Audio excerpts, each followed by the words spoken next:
Hello and welcome to this video on nodes related to processing array variables in RPA Designer. We'll process these 4 arrays. The first array consists of 5 numbers representing ID. The second and the third array consists of strings that give information about a salesperson and an engineer. The last array is an empty 2-dimensional array. First, create a new flow in the designer and add the first 3 arrays as variables.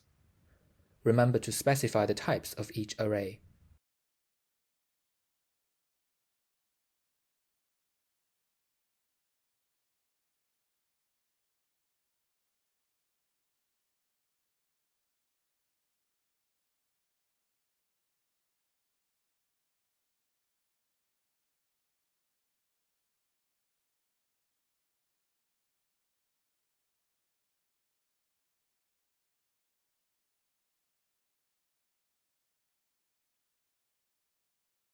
Now we add the fourth array, which is a 2-dimensional array, and name it employee.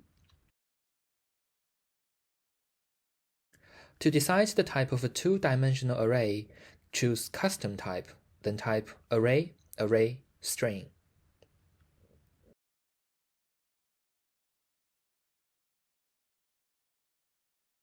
Then navigate to data processing, array processing.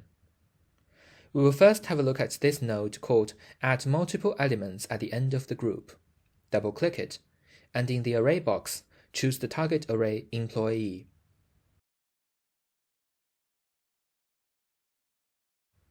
Next, let's set element group to be added. Employee is a 2-dimensional array, and we are going to add 2 1-dimensional arrays, sales and engineer, into it. So we need to add square brackets to the 2 array names. Finally, the output should be employees since we are adding elements to it. We can use output information to console node to check the result.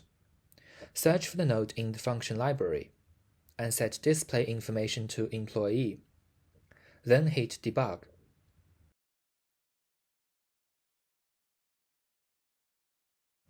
And the result shows that the 2 arrays have been successfully added to the empty 2-dimensional array. Now let's try other nodes in array processing. First, we can step over the output information to console node so that it will no longer be executed in future runs. Next, we can insert a getArraysElements node. And we want to search elements in array ID. Set the index number to 2, and we can check the result.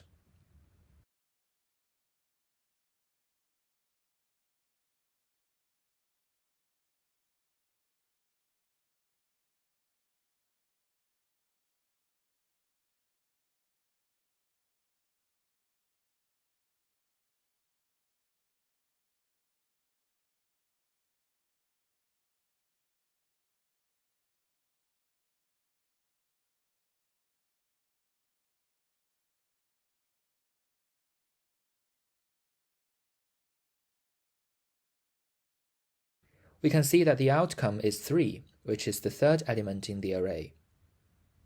Let's try another node. In getAnArrayElement of the specified type node, we can not only get the targeted elements but also specify a type. For example, we can get the third string element in the array sales.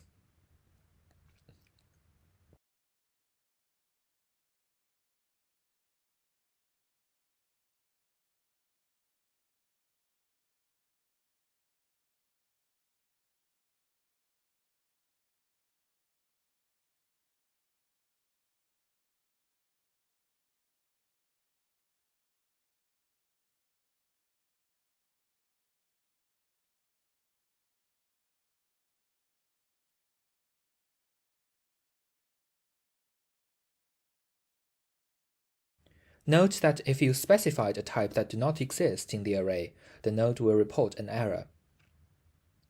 In findAnElement Subscript node, we can specify an element, and the node will return its index number. For example, we can specify the array as engineer, and we want to get the index number of 28.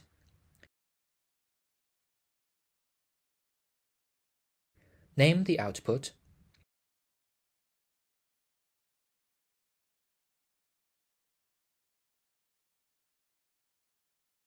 and check the output information.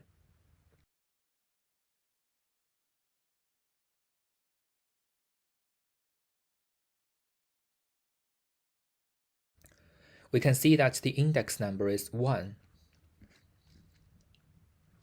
In setArraysElements node, we can change an element to a new value. For example, we can set an array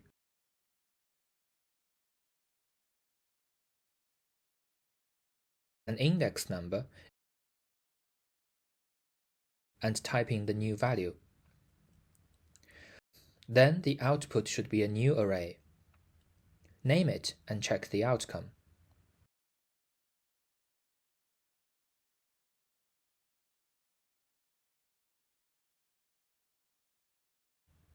We can see the second element has been changed to 7. In InsertElementToArray node, we can add a new element to the specified location in an array. Choose the array, an insert position, and type in the element we want to insert. Note that we need to write the element according to the variable type. In this case, the elements in sales are strings, so we need to use the quotation marks. Now we can check the outcome.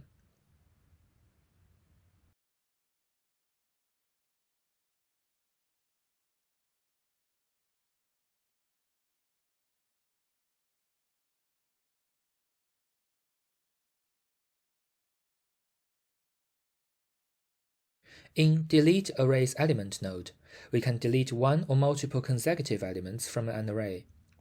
We need to choose the array, set the start location, and set the number of elements we want to delete. In getArraysLength node, we can specify an array and get its length as a number variable. We just need to choose the array and name the output.